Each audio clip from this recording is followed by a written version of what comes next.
Hello నమస్తే. నేను కృష్ణాంజనేయులు. ఆంధ్రప్రదేశ్లో తెలుగుదేశం, జనసేన, బీజేపీ కూటమి ప్రభుత్వం ఏర్పడింది.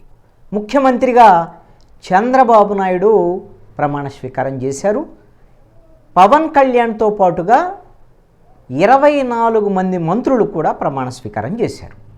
ముఖ్యమంత్రిగా చంద్రబాబు నాయుడు బాధ్యతలు స్వీకరించిన వెంటనే ఎన్నికల సమయంలో కూటమి తరపున ఇచ్చినటువంటి హామీలకు అనుగుణంగా 5 కీలకమైనటువంటి సంతకాలు చేశారు.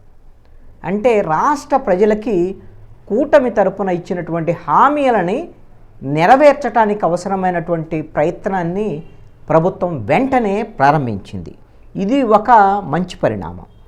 ఎందుకు అనంటే ప్రజలకు ఇచ్చినటువంటి హామీని వెంటనే అమలుకు దిశగా ప్రయత్నం చేయటం అనేటువంటిది ప్రజలు సంతోషించేటువంటి విషయమే. మొత్తం 5 సంతకాలకు సంబంధించినటువంటి విషయంలో చంద్రబాబు నాయుడు హామీ ఇచ్చిన దానికి అనుగుణంగా మెగా డిఎస్సి మీద సంతకం చేశారు. ఈ మెగా డిఎస్సి ద్వారాగా ఏదైతే నిరుద్యోగ సమస్య ఆంధ్రప్రదేశ్లో ఉందో ఈ నిరుద్యోగులకి తెలుగుదేశము, జనసేన, బీజేపీ కూటమి ఎన్నికల సమయంలో హామీ ఇచ్చింది. ప్రధానంగా మొట్టమొదటి సంతకమే మెగా డిఎస్సి మీద సంతకం చేస్తామని. దీని ద్వారాగా టీచర్ పోస్టుల భర్తీ చేయబోతున్నారు. రెండవది ల్యాండ్ టైటిలింగ్ యాక్ట్ రద్దుకు సంబంధించినటువంటి విషయం. ఈ ల్యాండ్ టైటిలింగ్ యాక్ట్ అనేటువంటిది వైఎస్ఆర్ కాంగ్రెస్ పార్టీ ప్రభుత్వం తీసుకొచ్చింది. ఈ అంశంలో ప్రజల్లో చాలా అపోహలు, ఆందోళనలు నెలకొన్నటువంటి పరిస్థితులు ఉన్నాయి.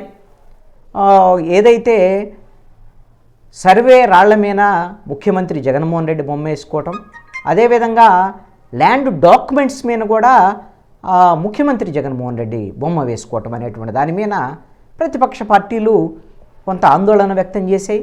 ప్రజల్లో కూడా అనేకమైనటువంటి అపోహలు ఉన్నటువంటి నేపథ్యంలో దాన్ని ప్రచారాస్త్రంగా ప్రతిపక్ష పార్టీలు వినియోగించుకున్నాయి.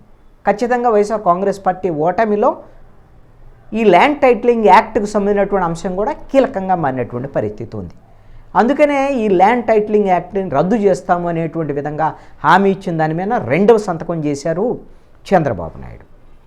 ఇక సామాజిక పింఛన్ల పెంపుకు సంబంధించినటువంటి విషయం 3,000 నుంచి 4,000 రూపాయలు చేస్తామని చంద్రబాబు నాయుడు ఎన్నికల సమయంలో హామీ ఇచ్చారు. అందుకు అనుగుణంగా ఈ రోజున జీవో కూడా జారీ చేశారు. ముఖ్యమంత్రి చంద్రబాబు నాయుడు నిన్న సంతకం చేశారు, ఈ రోజున జీవో కూడా జారీ అయింది. అంటే 3,000 రూపాయలు ఉన్నదాన్ని ఎకాఎకిన 4,000 రూపాయలు చేశారు. అయితే ఈ 4,000 రూపాయలు చేసినటువంటి దానికి అనుగుణంగా అంటే జూలైలో జూన్కు సంబంధించినటువంటి 4,000 రూపాయల పెన్షను, అదేవిధంగా జూను, అదేవిధంగా మే, ఏప్రిల్ నుంచి కూడా ఒక్కొక్క 1000 అంటే ఇప్పుడు 3,000 నుంచి 4,000 పెంచినటువంటిది కూడా ఆ 3,000 కూడా కలిపి ఒక్కొక్క నెలకు 1,000, 7,000 రూపాయలు ఒకేసారి ఇస్తామని హామీ ఇచ్చారు. అందుకు అనుగుణంగా ఇప్పుడు ఈ సామాజిక పింఛన్ల పెంపుకు నిర్ణయం తీసుకున్నటువంటి పరిస్థితి ఉంది.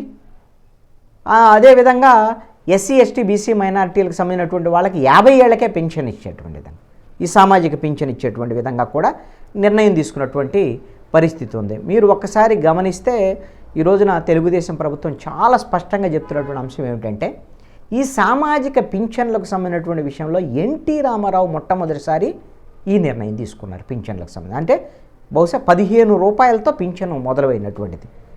ఆ తర్వాత వివిధ పార్టీలకు సంబంధించినటువంటి వాళ్ళు 250 రూపాయల వరకు ఆ పింఛన్ను పెంచుతూ వచ్చారు. అయితే తెలుగుదేశం ప్రభుత్వము 2014లో అధికారంలోకి వచ్చిన తర్వాత ఆ 250 రూపాయల పెన్షన్ని ఒక్కసారిగా 1,000 రూపాయలకు పెంచింది. ఆ తర్వాత 2019 ఎన్నికలకు ముందు 1,000 రూపాయల నుంచి 2,000కు కూడా పెంచినటువంటి పరిస్థితి ఉంది. కానీ వైఎస్ఆర్ కాంగ్రెస్ పార్టీ ప్రభుత్వం ఆ 2,000 పింఛన్ని 4 దఫాలుగా 250 రూపాయల చొప్పున పెంచుకుంటూ 3,000 రూపాయలు చేశారు. కానీ ఇప్పుడు తెలుగుదేశం పార్టీ ఇప్పుడు ఎన్టీఆర్ సామాజిక పింఛన్, ఎన్టీఆర్ పేరుతో ఈ సామాజిక పింఛన్లు ఇచ్చేయడానికి 4,000 రూపాయలకి పెంచింది. ఇది ఒక మంచి పరిణామం. ఎవరైతే అవ్వాతాతలు ఉన్నారో, దివ్యాంగులు ఉన్నారో, తర్వాత గౌడ చేతి వృత్తిదారులు, గీత కార్మికులు, ఇలాగ వీళ్ళందరికీ కూడా హామీ ఇచ్చిన దానికి అనుగుణంగా ఈ పింఛన్ల పెంపుదల అనేటువంటిది చేశారు. తర్వాత అన్న క్యాంటీన్ల పునరుద్ధరణ. ఇది తెలుగుదేశం ప్రభుత్వ హయాంలో అన్న క్యాంటీన్లు ఏర్పాటు చేశారు.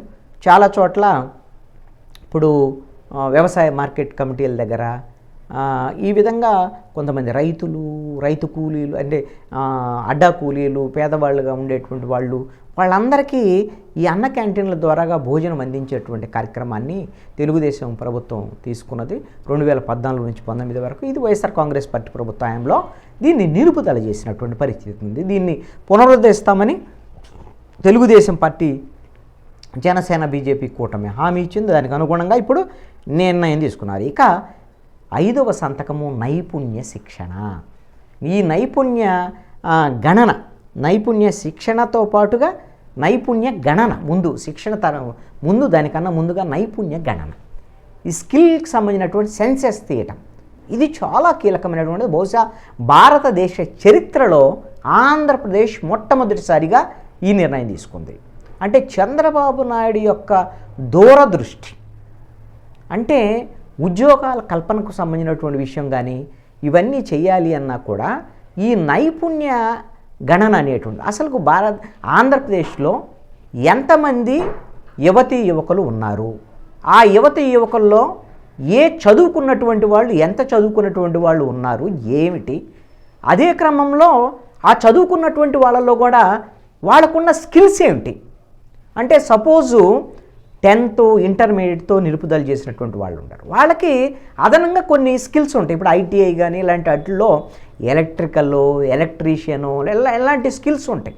అంటే ఇలాంటి స్కిల్స్ ఉన్నటువంటి వాళ్ళు ఎవరున్నారు?